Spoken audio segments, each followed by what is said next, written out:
Yes, guys, welcome back to the Cannon podcast. Hello, YouTube. How are you? We hope you're doing very, very well. I've had a terrible morning because I discovered that George doesn't know what Brat Summer is. Yeah, would you say XEC? Is that a postal code? Is that like a file? You know, you have a. I'll let the comments. XEC. Charlie XEC. Luckily, we're not here to talk Excel Charlie. format. XLS. .xls. You're such a dad. You're 2 years older than me.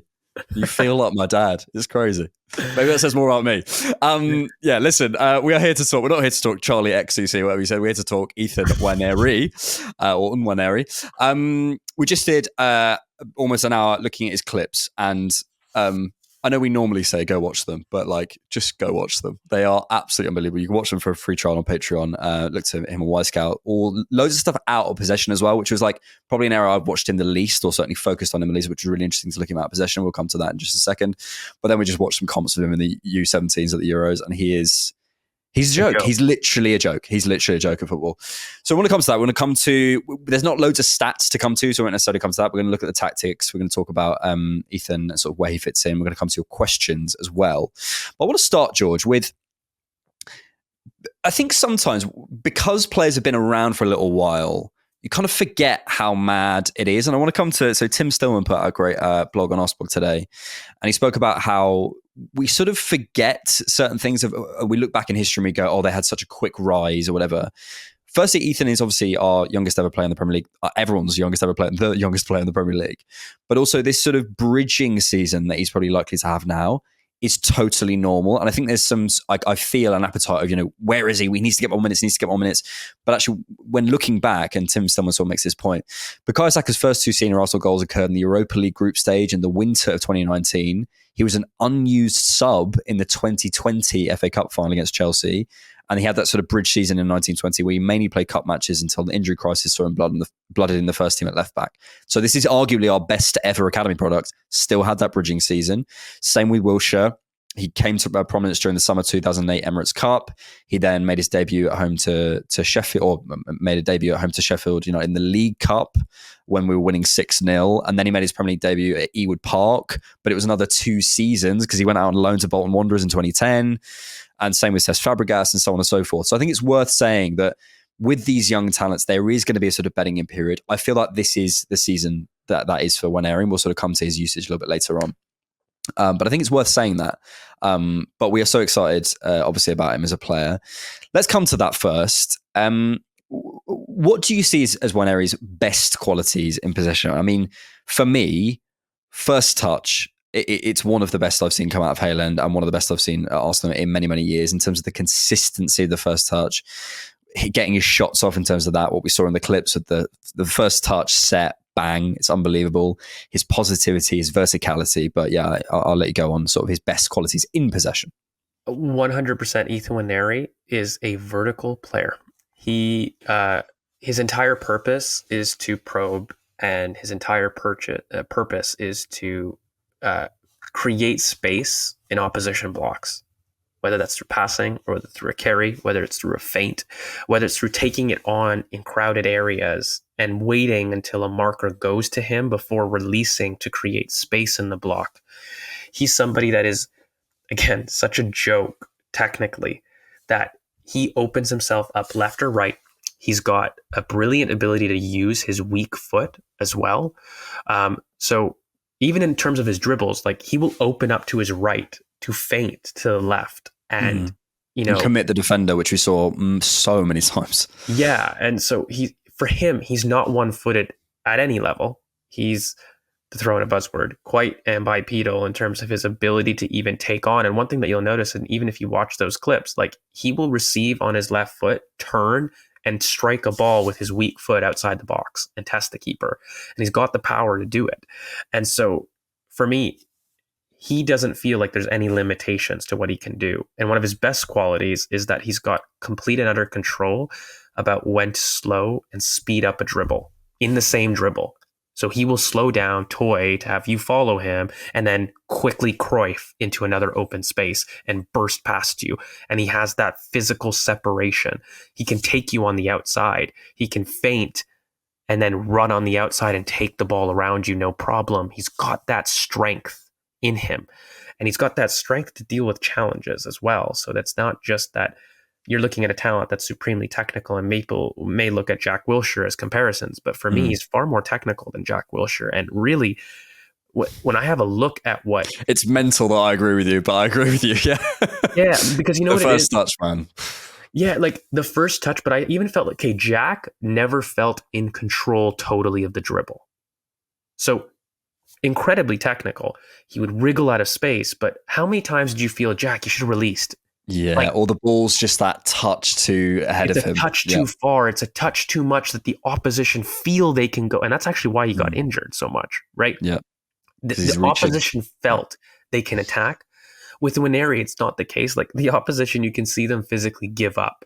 And he's the type of player to sell and go to feint you, but he releases, and he does release quickly. And he's got a little bit more aggression and purpose in the final third. That's one thing I'll say if people don't know. I mean, he is a true 8-10. I think he's got versatility to the false 9, and I can't wait to get into the tactic board to kind of break that down. Nerd. I think just a couple of things to add. People in glass houses, eh? I think just a couple of things to add. I think from the clips as well, which, sorry to plug them again, but genuinely, you watch them for free. So, someone who at the edge of the box, like I think we said this as well, like so many people in our team want to take a touch, they want to find someone else, they want to be associative, they want to, we've got Ødegaards and Havertz's and whatever, and they're brilliant players in their own right, and it's about finding a balance. But I think Ethan in the team gives us that first, right, my first thought is going forward. My first thought is, can I get a shot? My first thought is, can I attack the box? My first thought is, can I shoot? Can I score? And that's so exciting.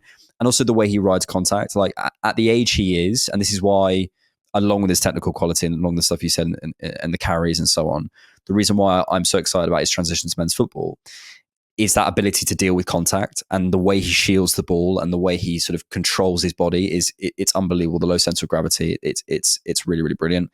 His long passing as well, as we saw, looked really, really good. I want to read some comments from Mikhail just to talk about sort of the development, because obviously, yes, this is a very exciting footballer and so on and so forth. I want to ask about sort of his weaknesses, maybe the stuff that we looked at. Arteta was recently asked about him, and he said, huge development. I think big credits to everybody working in the academy, the coaches, starting with Jack, Mehmet Ali, all the coaches around him that have prepared the player to be in the right position now to shine and be prepared for the different context and obviously the demands that he's going to be facing right now, and it is going to be different. He's been doing really well, physically very mature, personally very mature. His game understanding has improved a lot. And then let him do. He has an enormous quality, a lot of talent, and he needs the space to shine. So speaking to sort of his development moving forward, and what you see is maybe the aspects of his game that he could work on when you are a coach at Arsenal Football Club within the next sort of 5 to 10 minutes maybe. What would you be working with, Ethan? What would you say to him? How can he take his game to the next level and make that jump to men's football? Stay on the ground, because you're going to be put on a pedestal that you will never be able to fully satisfy. And stay true to yourself. Don't play a game that others force you to play, and keep your humbleness. And if you're able to do that, you can legitimately, for me, reach the highest level of the game. That's how much I believe in him. Like, I think as a talent, again, I can't keep reiterating, I don't think I can teach, or any coach will teach Ethan anything about what to do with the ball, ever. He becomes immediately, for me, one of our most technical players, just in terms of what he can do with the ball. The dribbling, the manipulation on the half turn, the comfortability in the dribble. I don't think we have a dribbler in the squad that's as confident as Ethan right now. And the irony is, Miles isn't too far behind. Like, they're dribblers. They're true street footballers, right? And the only issue that can stop Ethan is, knock on wood, major injury, or a humbleness where he believes his own hype and he doesn't believe that he can buy into the team philosophy and therefore doesn't get chances. That's it, which is, by the way, not what Ethan is. He's incredibly humble, and he does the work at a possession. But honestly, it's on him. I would say it's a Ben Arthur kind of situation. That if you don't make it, it's on you. a Nicholas Anelka. It's you became something that you weren't. I can't look at that talent and say you don't make it. I don't think I've ever heard you say a player, okay, there's tiny things, which we looked at, maybe going over the shoulder and sort of out of possession and a couple of things in terms of curving his runs, but that's the first time I've heard you be like, look, it's on you. And that is, that's a real compliment, a sign of what he is. Yeah, I think it was interesting in those Arteta comments in terms of the game development, the game understanding. That's probably the stuff. It's the tactical understanding. It's understanding what Arteta wants you to do. Those high level stuff. I was watching Trent talk about Arne Slot last night, and it's so much information. And obviously a lot of it, he's been working with instinct. He's been working with being the best player on the pitch by an absolute mile. I think that's really the next stuff. It's like Arteta going, right, when he's here, I need you here. I don't care how good you think you are. You need to be here because it's more important for the team. I don't, but also we watched him against Spurs out of possession and he's doing the work, the start steps and stuff and all that sort of stuff. He looked really, really good. Okay, let's have a look at him on the tactics board. Because, this is really the question mark. Is like where he's going to play, where he's best, what sort of positions he's best to pick up the ball in. I've seen you've already taken Ødegaard out of the team, so you hate Ødegaard. Is that fair to say? Okay, cool. Absolutely. Talk us through. Okay, there's a lot of things that you can do. I think this is probably maybe already a controversial decision, but I think Sterling, and you hate Martinelli as well. I hate Martinelli as well. And Jesus. You hate all of them. You hate Trossard, you hate Partey. Sorry, Karen. Look, it's not a shock to say the immediate thing that you're going to look at is Martin Ødegaard in the team and his successor and what he's able to do. Ethan Nwaneri is somebody that can operate high with Kai Havertz. I can see him being part of the press, especially if you see this very nice low block in terms of everybody comes and does their diligent work out here. And these two are able to kind of press together. The only thing is I would say that Kai Havertz is more of the tough tackler to initiate. And Ethan, in theory, is going to be the one to bend runs and force, but don't look to him to tackle players out of possession. Now, in possession, and when you start to look at what we could be, in terms of him dropping deep and picking up the ball from the center backs, this is Ethan's bread and butter. He can do this at will.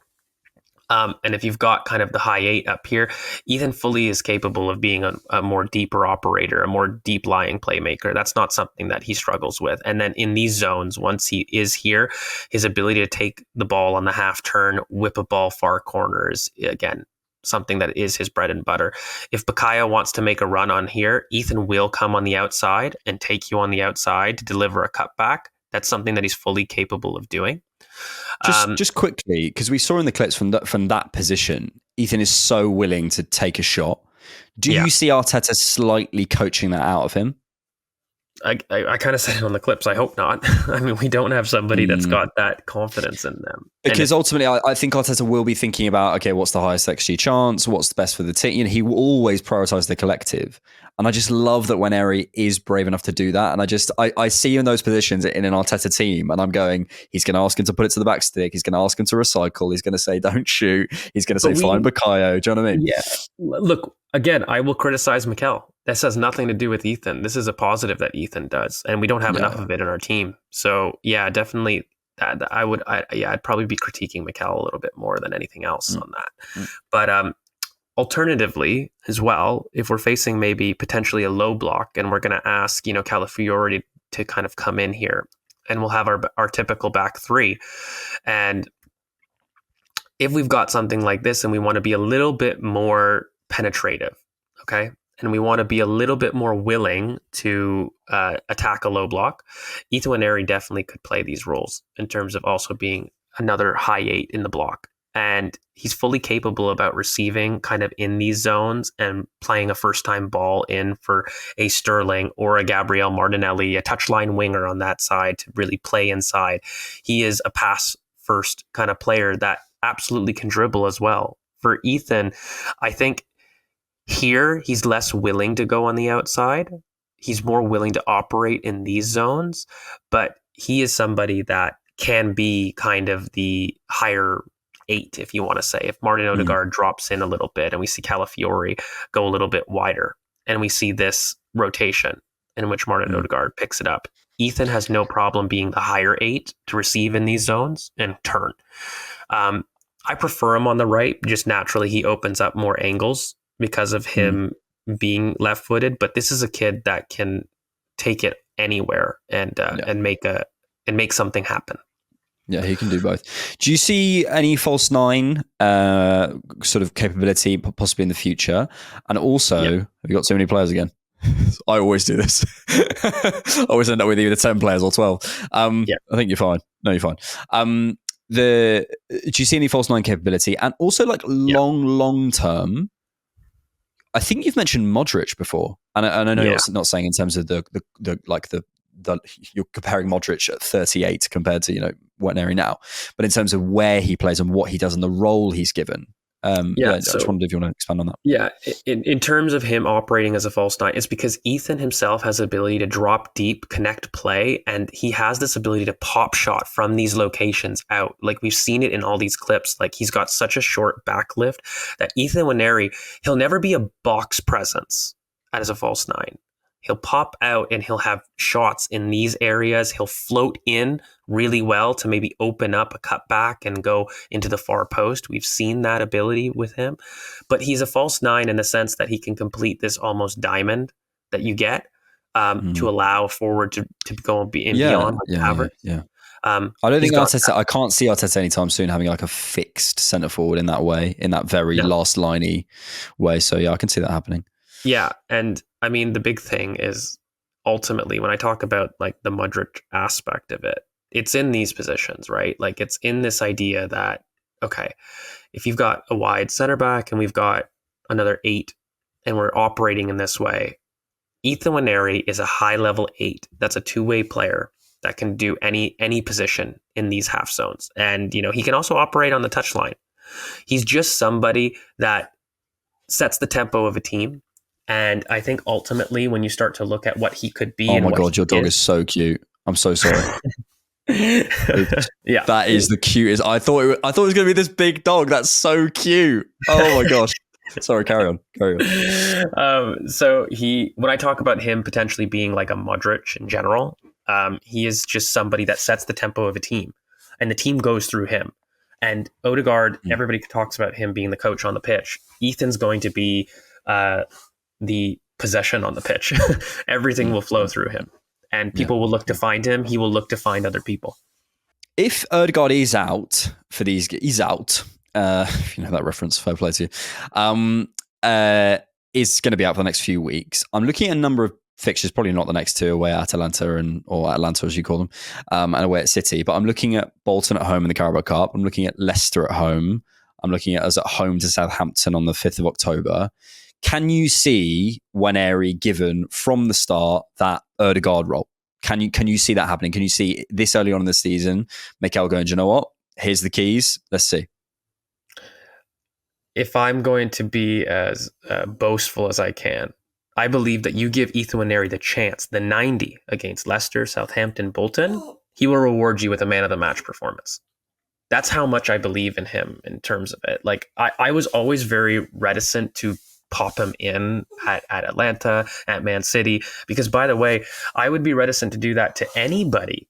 It's not that, it's the relax. It's not that point.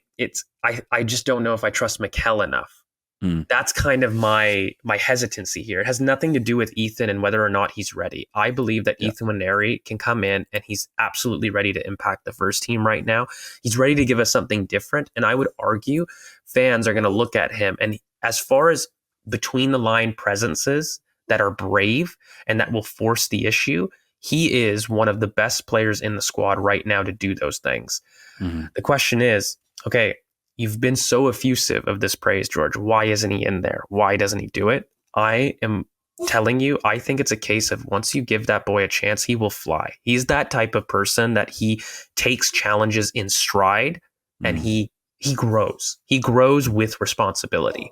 That's what I believe. Okay, let's finish off with some questions. We had over 100 likes on the fact that we're going to do this. So people are very excited about this. I didn't even check it. Because you were asleep. Let's, because it's like, was it 8 a.m., 9 a.m. your time? Yeah.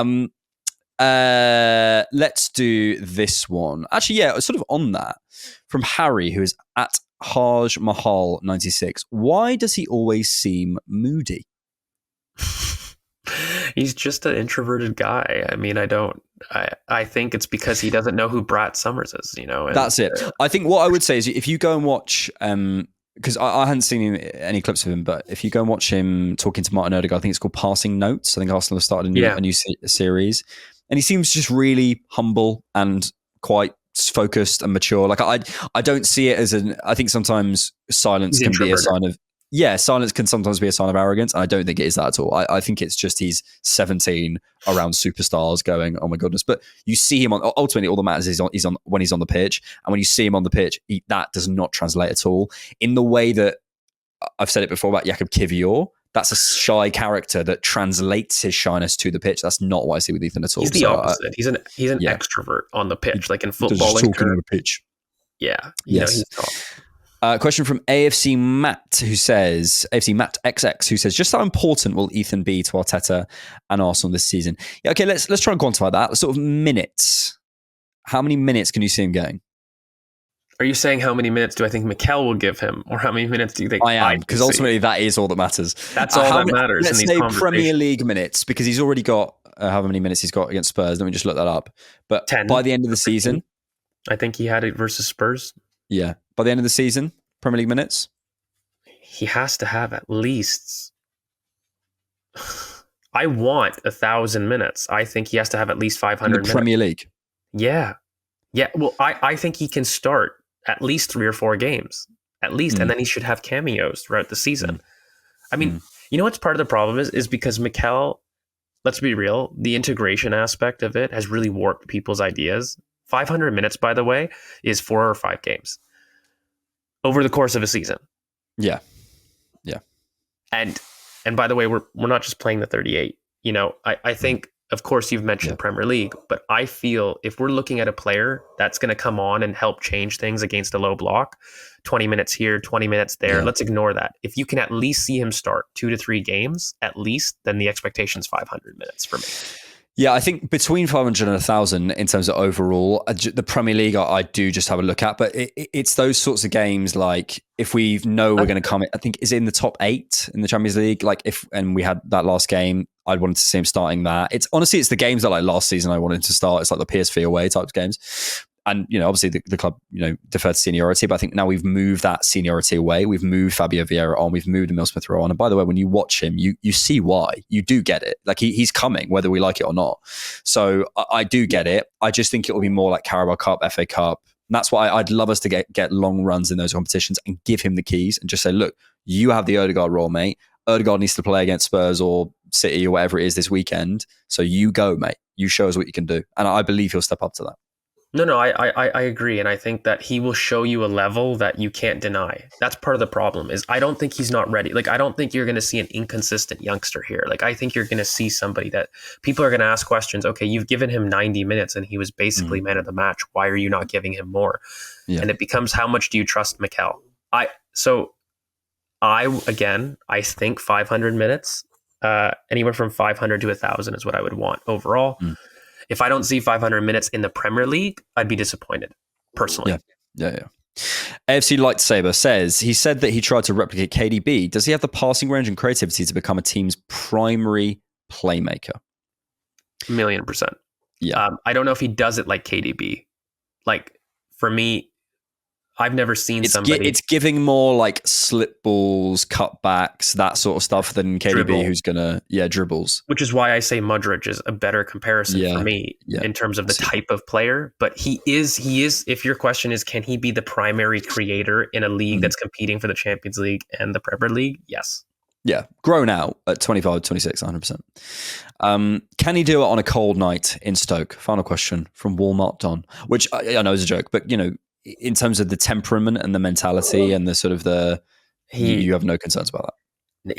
He's somebody that will go to the Bernabeu and do a Cruyff turn in front of your face and try to go.